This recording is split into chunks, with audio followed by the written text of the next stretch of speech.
Is this a designed, planned, intentioned universe?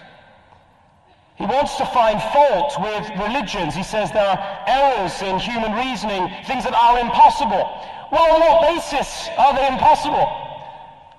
I mean, if my mind is an electrochemical event, it's a byproduct, an epiphenomenon of a physical process, you can't make a judgment tonight between what is impossible and what's not possible. Your brain is a weed growing in the garden, and so is mine. You reach your conclusions, I reach mine. It's as simple as that. There is no debate to be had because there's no transcendent criterion for truth, because there's no God. And there's no structure. Christopher dogmatically refuses to ask the question of origins, and of course he must. Or I'll just suspend judgment. Suspending of judgment is a metaphysical position. That's dogmatic. We can't avoid dogmatism. We can't avoid a metaphysic. We have to ask the question of origins because the question of origins defines whether this universe is rational, logical, structured, moral, and everything else. Age of the universe is just a red herring because he thinks that identifying me as a creationist will make me look bad in your eyes. Maybe he's right, but that doesn't answer the question whether God exists, how old the universe is.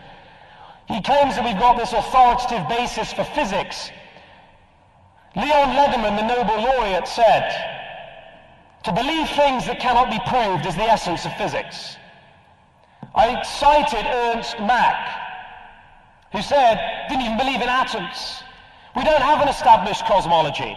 If you read New Scientist just a few years ago, you could have read an article called Bucking the Big Bang. Scientists all over the world are offering different models for the universe. He says we agree about morality and goodness. Well, we do. There are many issues. We might say, well, this is good, or this, we don't believe in abusing children or murder. But I've got a basis for believing that. It's God and the Ten Commandments. Christopher doesn't. It's a preference. It's a personal taste issue.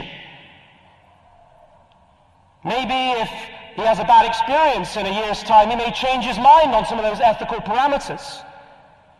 How do we ground goodness? Is evil and good objective realities? Is this definitely wrong and this definitely right? Or not? He says, imagine the universe is irrational. What's changed? Who cares? Well, thank you, Christopher. You've made my point exactly. He has acknowledged the point that we can only, without God, imagine the universe has meaning, and that's exactly my point tonight. Is that all you can do is imagine a morality, imagine a meaning, imagine a truth, and imagine that debate can be had, because there is no debate to be had tonight based on Christopher's worldview. He's borrowing from my worldview to have a debate. He's saying there is rationality, there's logic, there's structure, there's morality. But he doesn't want to ask the question, how are those things grounded or founded? He's totally sidestepped the challenge. He says we're biologically programmed to search for meaning. Well, why? Some people's meaning is to eat their neighbor. The Christians' meaning is to love their neighbor.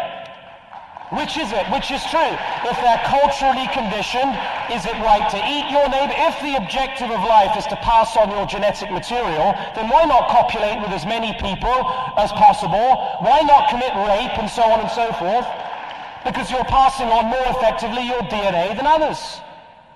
He has totally acknowledged my point tonight.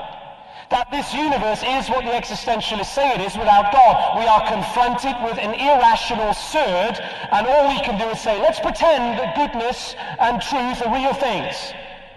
Because Chris doesn't he says he doesn't know God, or doesn't believe, he's not exactly compelled by all the evidences. That wasn't really the question tonight.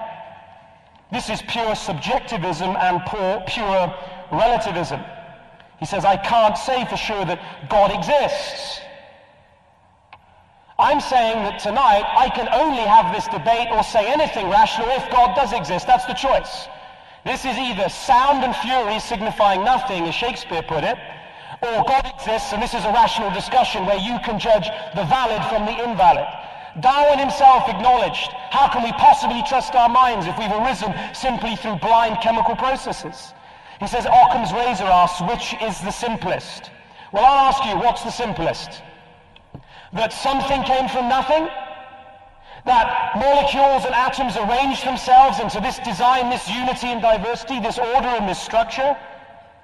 He says there's contradictions in the Bible, war and peace, the greater one and the lesser one. I can't even go into all of those. I can't possibly deal with that in 10 minutes. I'm happy to host another debate here and deal with all of those texts. Moses did command through the voice of God, you shall not kill. That is, you shall not murder. You can only take life on the basis of God's commandment. And in the Mosaic law, that included the execution of murderers. It wasn't a blanket statement. God, as the creator, sustainer, and governor of all things, has the right to judge people. And in those texts that were referred to, God was judging a people called the Canaanites, who were child-sacrificing pagans, and God waited 400 years while the children of Israel were in Egypt.